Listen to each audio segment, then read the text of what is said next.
Not without hope we suffer and we mourn. Meaning, being hopeful and being able to live with hope actually has always been one of the most significant, important, relevant, differentiating, and virtuous and authentic kinds of qualities of condition of life under all circumstances, situations, conditions we struggle with or we find ourselves in.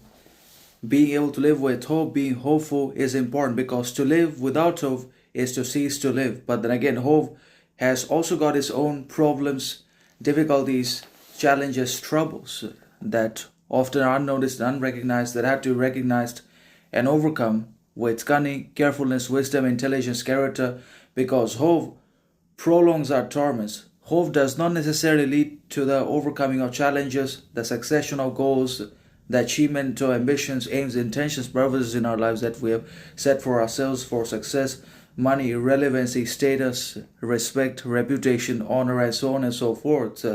Hope does not also always solve our problems, sufferings, and alleviate our problems and provide ourselves with basically relief, contentment from our suffering, struggle, pain, torment, tragedy, trauma, etc. But hope also extends the existing sufferings in one way or another.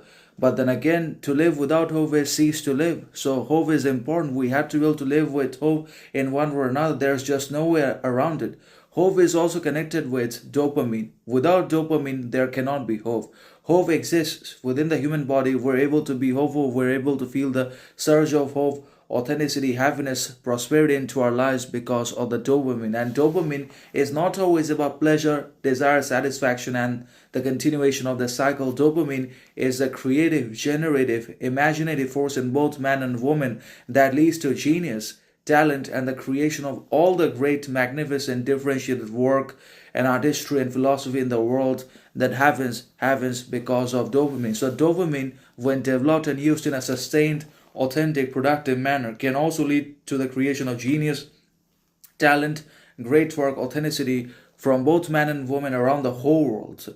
So we have to be able to develop dopamine and that channelize that hormone in very good, productive, authentic, and practical kind of ways for the fulfillment of desires, the achievement of ends, the succession of ambitions, aims, intentions, and purposes, and so on and so forth. Otherwise, dopamine becomes worthless, and hope also loses significance character if we're not able to utilize our moments of hopefulness and being hopeful and the hope into positivity, character, authenticity, success, growth, learning, progress, relationships, friendships in one way or another. So obviously, without being able to live without hope, we suffer, we mourn. Without hope, suffering